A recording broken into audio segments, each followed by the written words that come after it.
Welcome to Life Stories, where we share incredible real-life journeys that touch the heart and inspire the soul. Today's story is one of unexpected beginnings, resilience, and the power of love. 16 years ago, 3 newborns were abandoned by the very people who brought them into the world. But fate had other plans. A compassionate couple stepped in, proving that family isn't about blood, it's about love, choice, and unwavering commitment. Get ready for an emotional journey of hope and belonging. Subscribe to Life Stories to begin today's story. Let's dive in. 16 years ago, in a small-town hospital nestled in the rolling hills of Tennessee, an event unfolded that no one present would ever forget. It was a late autumn evening. The air crisp outside, while inside, the maternity ward buzzed with the usual anticipation and exhaustion that comes with new life entering the world. The doctors and nurses had no reason to expect anything out of the ordinary when a young couple arrived. The woman already in labor. She was pale, her dark blonde hair damp with sweat, gripping her husband's hand tightly. He, a tall man with sharp features, hovered nervously beside her, exchanging quick words with the doctor. The birth had gone smoothly, no complications, no distressing signs, and yet, when the first cries of the newborns filled the air, silence swept through the room like a cold wind. The triplets, beautiful and perfect in every way, had rich, dark brown skin. The medical staff exchanged glances, unsure how to react. The father stiffened. The mother, exhausted and barely conscious, barely registered what was happening at first. But as the babies were placed in her arms one by one, her hazy confusion transformed into something else, disbelief. Then dread. The nurses, ever professional, continued their work. They cooed gently to the babies as they were cleaned and swaddled, whispering small reassurances that they didn't yet know were meant for themselves as much as for the infants. But the father remained silent, his face drained of color. When a doctor tentatively suggested that DNA tests could confirm parentage, the man's response was curt. "There's no need." His voice was cold. "We know they're not ours." The mother's lips trembled, her eyes filled with a storm of emotions, grief, shame, perhaps even guilt, but she said nothing. It was as if she had become a ghost in that moment, a bystander in her own story. The hospital, bound by duty, conducted the tests regardless. The results were irrefutable. The triplets were undeniably theirs, biologically connected to both parents. Yet, that truth did not seem to matter. The man refused to look at the babies, refused to even hold them. The mother, caught between exhaustion and silent devastation, let tears slip down her cheeks but did not fight back when her husband made the decision that would define these children's lives. They left the hospital that night as 2, not 5. In the following days, the nurses took turns caring for the infants. They rocked them to sleep, fed them, and whispered words of love they hoped might fill the void left behind. Whispers circulated through the hospital corridors, quiet discussions behind closed doors. Some speculated about a distant African ancestor whose genes had chosen now, of all times, to surface. Others believed the father's refusal to accept the children had nothing to do with biology but with something deeper, fear, pride, or an unwillingness to explain to the world why his children did not look like him. Regardless of the reason, the result was the same. The babies had been abandoned. A social worker was assigned, and the reality of their fate became clear. If no one stepped forward soon, they would be separated and placed in different homes. It was a tragedy waiting to happen, a heartbreak in the making. Then, just when hope was beginning to flicker, a phone call changed everything. A couple from Nashville, Mark and Emily Carter, had heard about the triplets. They had been trying to conceive for years with no success, their dreams of parenthood filled with endless disappointments. And yet, in that moment, they felt something stir deep within them. It was more than just empathy. It was a certainty, a knowledge that these children, these 3 tiny souls who had been left behind, were meant to be theirs. Within a week, the adoption was finalized. Mark and Emily drove through the winding roads leading to the hospital, their hearts pounding in anticipation. When they arrived, The nurses led them to the nursery, where 3 tiny figures lay swaddled in soft blankets. As Emily leaned over and picked up the little girl closest to her, tears slipped down her face. Mark, standing beside her, reached for the boy, his arms instinctively cradling the child as if he had always belonged there. There was no hesitation, no second guessing, only love. They named them Jordan, Maya, and Alexis, whispering their names like a promise. And just like that, the children who had been unwanted became the most wanted children in the world. The doctors and nurses who had spent days mourning their fate now watched with quiet relief. The triplets, just a week old, had found a second chance. Not in the way anyone had expected, but in a way that proved life's greatest gifts often arrive in the most unexpected forms. And so, under the soft glow of hospital lights, the Carter family was born. Mark and Emily Carter had always imagined what parenthood might feel like, the quiet lullabies in the evenings, the soft weight of a baby against their chest, the kind of love so deep it left no room for anything else. But nothing could have prepared them for the reality of bringing Jordan, Maya, and Alexis home. The house in Nashville, warm and welcoming, had already been filled with dreams of children. A nursery had been prepared long before they had even heard of the triplets, painted in soft shades of blue and cream. A rocking chair nestled by the window. Tiny books waiting to be read. Now, as Mark carried Jordan in, and Emily cradled Maya and Alexis, the house finally felt complete. The first few months were a blur of sleepless nights and whispered reassurances.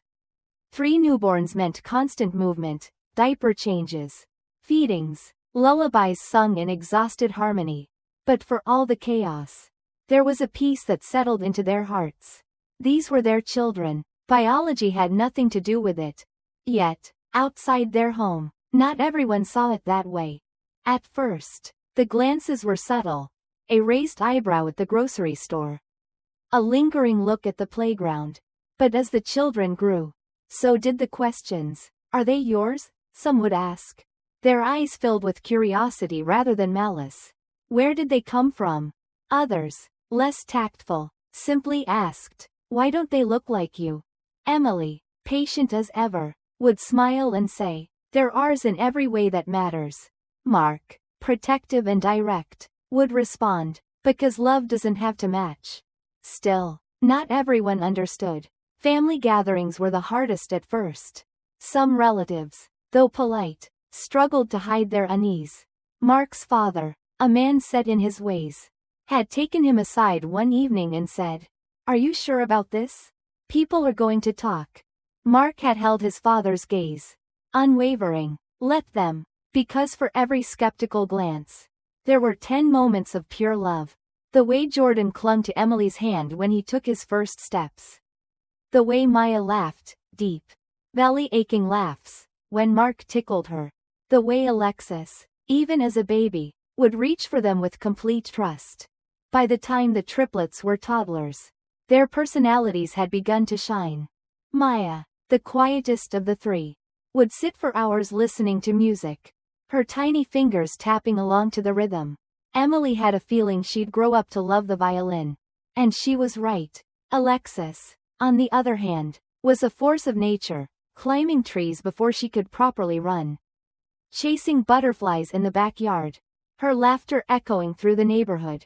She was fearless, always pushing limits, always ready for the next adventure. And then there was Jordan, the peacemaker. If Maya cried, he was the first to reach for her. If Alexis scraped her knee, he would press a bandage over it with careful concentration. He had a quiet wisdom, an old soul in a young body. Mark and Emily never hid the truth from them. From the moment they were old enough to understand, they spoke openly about their adoption. "You were chosen," Emily would tell them, "not because we had to, but because we wanted to. More than anything." And the triplets never questioned it. They grew up knowing that family wasn't about matching faces. It was about love, about bedtime stories and scraped knees and hands held tight when the world felt too big. Yes, there were moments when the past lingered like a shadow. Sometimes, Maya would stare at her reflection in the mirror a little longer than usual. as if searching for something familiar. Sometimes, Jordan would ask if his birth parents had ever loved him. Each time, Mark and Emily answered with honesty. "We don't know why they made their choice," Mark once told Jordan, "but we know what we chose. And we chose you." And that was enough. Because love, they had learned, was louder than doubt. And this family, messy, imperfect, bound together not by blood but by something far stronger, was proof of that. The years passed quickly, like pages turning in a well-loved book. Jordan, Maya, and Alexis grew from bright-eyed children into independent, thoughtful teenagers, each carving their own path while remaining deeply connected to one another. By the time they turned 16, their lives were a beautiful blend of dreams, ambitions, and unshakable love. Maya had become a gifted violinist, spending hours practicing in her room, lost in melodies that seemed to speak emotions she couldn't always put into words. Music was her sanctuary, a place where she could exist without questions or explanations. When she played, the world quieted, and in those moments, she felt a sense of belonging that no one could take away. Alexis, true to her nature, had become a star on the school's track team. She ran like the wind, her feet barely touching the ground, her spirit untamed. Competing gave her a thrill nothing else could match.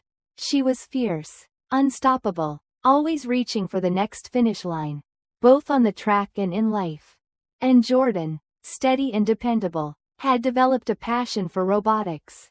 He spent hours in the garage tinkering with wires and circuits, creating machines that could move, light up, even solve puzzles. He didn't just want to build things, he wanted to understand how the world worked. How problems could be solved with precision and patience. Despite their differences, the triplets remained each other's greatest allies.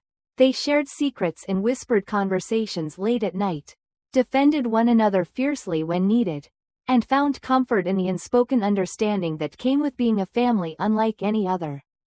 But as they grew, so did their questions. There were moments, brief, but undeniable, when their thoughts drifted to the parents who had left them behind.